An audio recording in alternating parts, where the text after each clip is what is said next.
And now we come to the sutta number 3.10.100. This is quite an important sutta, especially for meditators. The Buddha said, "Monks, there are gross impurities in gold, such as dust and sand, gravel and grit.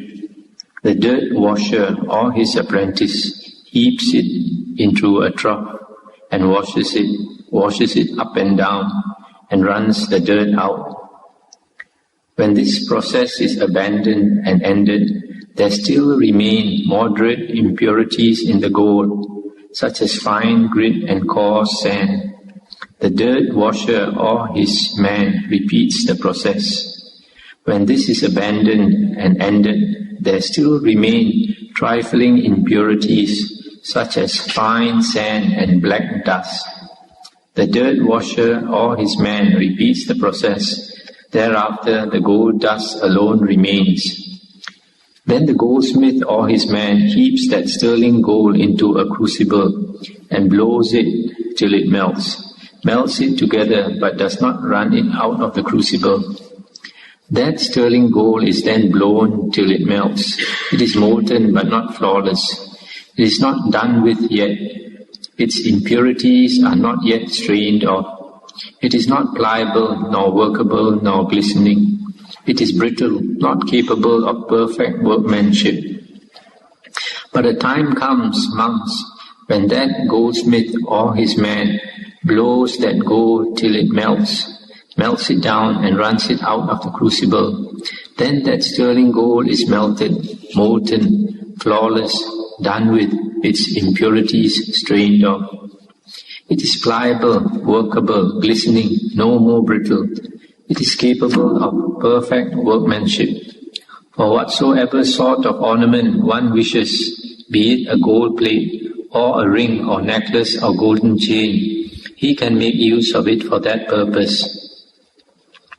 Just in the same way, in a monk who is given to developing the higher mind, adhicitta, there are gross impurities of unwholesome bodily conduct, kaya ducharita, unwholesome verbal conduct, vaci ducharita, unwholesome mental conduct, mano ducharita. This fault the thoughtful, able monk abandons, keeps in check. He makes an end of it. He makes it not recur. When this fault is done with and made an end of, there are still in that monk who is given to developing the higher mind certain moderately gross impurities which cling to him, such as sensual reflections, malicious and cruel reflections or thoughts. These faults he abandons. When this fault is done with and made an end of, there are still in that monk certain minute impurities which cling to him, such as reflections about his relatives, his district, reflections about his reputation. Such a fault the thoughtful, able monk abandons, keeps in check. He makes an end of it, makes it not recur. When that is done with and made an end of, there still remain reflections about thoughts. Now this sort of concentration is neither calm nor lofty, nor has it gotten tranquillity, nor reached one-pointedness, but it is a state dependent on painful habitual restraint. Yet there comes a time when that mind of his becomes inwardly well established, settles down, is one-pointed, becomes concentrated. Such concentration is calm, lofty, has gotten tranquillity, has reached one-pointedness, is not a state dependent on painful habitual restraint. And to whatsoever branch of special knowledge he may direct his mind for the realization of, he attains the power to realize personally such whatever his range may be. I'll just stop here for a while to make some comments. Just now the Buddha was saying that there are these steps in the development of the higher mind. To develop our mind, there are these various steps. Here is listed 5 steps. The first one is the gross impurities of unwholesome bodily conduct, unwholesome verbal conduct, and unwholesome mental conduct. This is basically the three karmas. The three karmas. And this is the grossest level that we have to keep a check on. So we have always to observe our bodily conduct, our speech, and our mind. That means the intentions we form in our mind. And then after we have got rid, that means straighten these three karmas, made it more skillful. Then the second step is the sensual reflections, that is thoughts. Reflections, in other words, is thoughts, sensual thoughts, malicious thoughts, and cruel or harmful thoughts. These also we have to be careful. The Pali word is kama vitaka, vyapada vitaka, and vihingsa vitaka. So these kind of thoughts we have to keep a check on. You notice carefully the difference between the first one and the second one. The first one is the three karmas, but it includes the mental karma. And the second one is the thoughts, which are finer. And these thoughts are not the mental karma, That's why we have to differentiate, because there are some people who think that when we think of something wrong, then we have already committed that karma. That is not true. That might be true in Christianity and Mahayana Buddhism, but in our Theravada Buddhism, we separate the thinking from the mental karma. And the thinking is just thinking without forming an intention, without the volition, without exercising our will power, just thinking only, sometimes like daydreaming. We may have sensual thoughts, harmful thoughts, malicious, angry thoughts. Those are not karma. The third one is thoughts about his relatives, his district, about his reputation. These are again finer level. That also he has to keep a lookout for and try to stop it, because these thoughts are actually ego support system. Whenever we have thoughts, there's always that I and the mind that comes together with the thoughts. And then the fourth one is thoughts about thoughts. Dhamma vitaka. Vitaka is thoughts. Dhamma is also thoughts. Now this one here is translated as reflections about thoughts. What is this about? This is about proliferation. There's a word in the suttas which we come across now and then called papancha, which means proliferation. Which means that what basically is that it means is that there are thoughts that arise in our mind now and then, for which there is not much we can do, there is not much control we can exercise. But if we follow the thoughts and we think about the thoughts, then there is this proliferation. In other words, we are believing our thoughts. The thoughts is one thing that is not the self. So we should try not to believe our thoughts, not to follow our thoughts. So as long as we follow our thoughts, our mind cannot become one-pointed. And then we have to practice habitual restraint.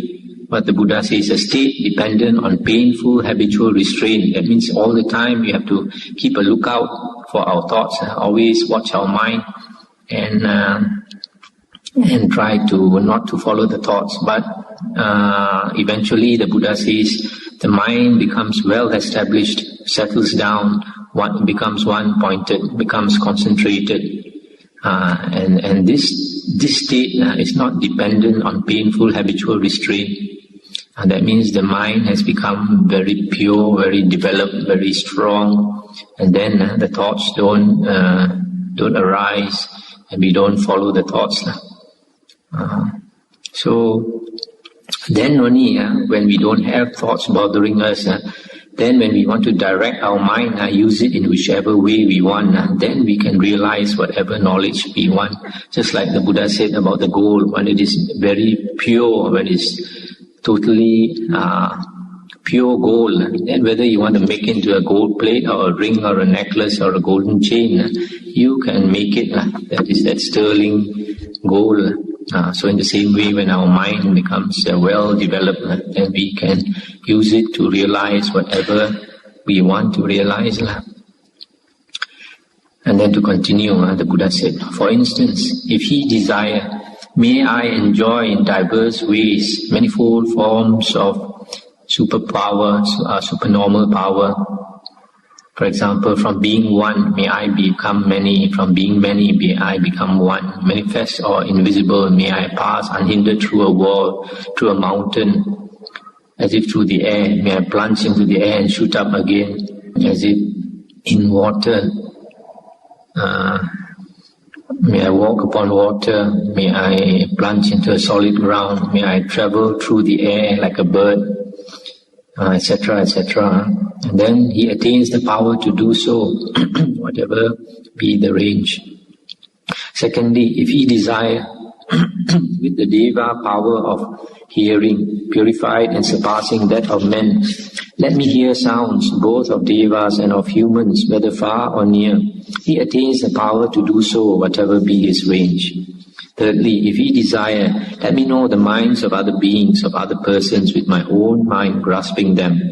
Of the mind that is lustful, let me know it to be so. Of the mind free from lust, let me know it to be so. Of the mind full of hate, let me know it to be full of hate, free of hate, deluded, etc. He attains the power to do so. And then number 4, if he desire, let me call to mind my former births in diverse ways. Thus 1 birth, 2 births, 3, 4, 5, 10, 40, 50, 100,000, 100,000, diverse aeons or world cycles. Such was my name, such was the place, such was my clan, such was my caste, etc., etc. He can recall all the previous lives, and he attains the power to do so, whatever be his range. Then number 5, if he desire, with the Deva sight purified and surpassing that of men, let me behold beings as they disease and rise up elsewhere. That means reborn elsewhere. Let me know them, mean or exalted, fair or foul, gone to a happy place or gone to a woeful place, according to their karma. Then he attains the power to do so. Then number 6, if he desire, by the destruction of the asavas in this very life, myself thoroughly knowing it, let me win the liberation by mind, the liberation by wisdom, which is free from the asavas. He attains the power to do so, whatever be his range. Let me stop here again to recapitulate. The Buddha is saying about the 6 supernormal or higher knowledges.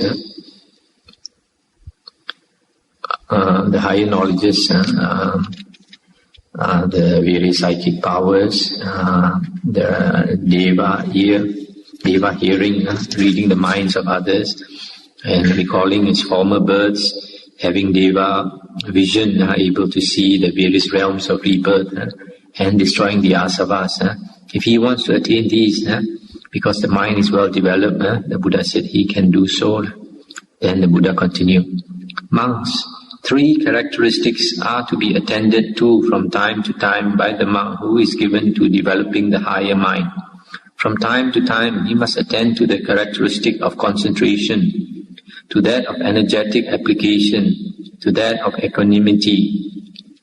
Now monks, if a monk who is given to developing the higher mind give exclusive attention to the characteristic of concentration, it is probable that his mind will be liable to indolence. Should he give exclusive attention to the characteristic of energetic application, it is probable that his mind will be liable to distraction. Should he give exclusive attention to the characteristic of equanimity, it is probable that his mind will not be perfectly poised for the destruction of the asavas. But if he give attention to these three characteristics from time to time, then his mind becomes pliable, workable, radiant, not stubborn, but perfectly poised for the destruction of the asavas. Suppose monks, a goldsmith or his man sets up his furnace, and having done so puts fire to the receptacle, and taking up sterling gold with pincers, thrusts it into the crucible, and from time to time blows on it, from time to time sprinkles it with water, from time to time examines it closely. Now monks, if the goldsmith or his man were to blow continuously on that gold, it is probable that he would burn it up. If he kept sprinkling it with water, he would make it cold. If he kept examining it always, it is probable that the sterling gold would not come to full perfection. But if he do these things from time to time, occasionally, then that sterling gold becomes pliable, workable, lustrous, not brittle. It becomes capable of perfect workmanship. For whatever sort of ornament one wishes, be it gold, plate or ring or necklace or a golden chain, he can make use of it for that purpose. In the same way, there are these three characteristics to be attended to from time to time by a monk who is devoted to developing the higher mind. That is, from time to time he must attend to the characteristic of concentration, to that of energetic application, to that of equanimity, and then the rest is as before. And to whatever branch of special knowledge he may direct his mind for the realization thereof, he attains the power personally to realize such, whatever be his range. That's the end of the sutta. Here the Buddha is saying that when we meditate, we must concentrate on three things from time to time, not give attention to only one. One is concentration of the mind. But if we give too much attention to concentration, then the mind becomes dull, indolence. And then the second one is energy. But if we give too much attention to energy, then you become distracted, kind of restless. And the third one is equanimity. But if you have too much equanimity, then the mind becomes like a bit inactive, so it's not perfect for the destruction of the asavas. But all the three must be looked into so that there is a balance of these three factors. So this is a very interesting sutta from the point of view of meditation. And the first one is about the five things and the five steps we must do. Watch our karma. Then second one, watch our thoughts. Third one is the thoughts about relatives, district, reputation, etc., which have to do with the ego. Then the fourth one is thoughts, not to follow the thoughts, not to think about the thoughts and make it proliferate. Then the fifth one is when the mind becomes one-pointed, concentrated, and then there is don't have that proliferation of thoughts. Here I'd like to mention something interesting from the Japanese Zen master. The most famous Japanese Zen master, which I read many years ago, was Dogen. And he said renunciation is in 4 steps. First one is renounce the world. We don't care about what happens in the world. The second step, we renounce our friends and relatives. The third one, renounce the body. And the fourth one, we renounce the mind. Don't make use of the mind. Now we come to the next sutta, which is 3.11.101. The Buddha said, before my enlightenment, monks, when I was yet but a bodhisattva, this occurred to me. What, I wonder, is the satisfaction in the world? What is the misery in the world? What is the escape therefrom? I'll just stop here to talk about this bodhisattva. Sometimes in the suttas, the Buddha says that when he was still a bodhisattva before his enlightenment. So this term bodhisattva, there's nothing special about the term bodhisattva. It just refers to the state of a person before he becomes enlightened. And enlightened means becoming a Buddha or an Arahant, because the Buddha himself is called an Arahant, just like he's called a Buddha. The difference only is that the Buddha is self-enlightened, whereas an Arahant, he makes use of the Dhamma taught by a Buddha, and then he becomes enlightened. So this word bodhisattva later was developed and a lot of things talked about the Bodhisattva, whereas in our Theravada early suttas, Bodhisattva just means a term of a person before he is enlightened. And it is in the suttas, it does appear that a Bodhisattva can be an Arya. It's not that a Bodhisattva, it must be a Putujahana, an ordinary person. Can be a Arya, for example, a Sotapanna, comes back, and then the last life he becomes a Buddha or Arahant. Then to continue, the Buddha said, "Then monks, this occurred to me, that condition in the world owing to which pleasure arises, owing to which arises happiness, that is the satisfaction in the world. That impermanence, that suffering, that changeability in the world, that is the misery in the world. That restraint, that riddance of desire and passion for the world, that is the escape therefrom.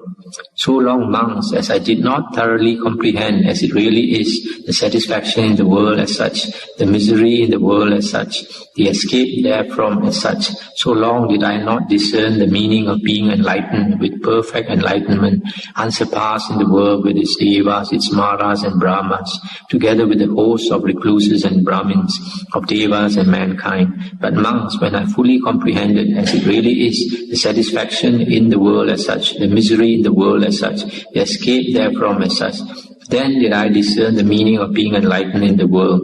Then did knowledge and insight arise in me thus, sure is my liberation by mind. This is my last birth. Now is there no more becoming again."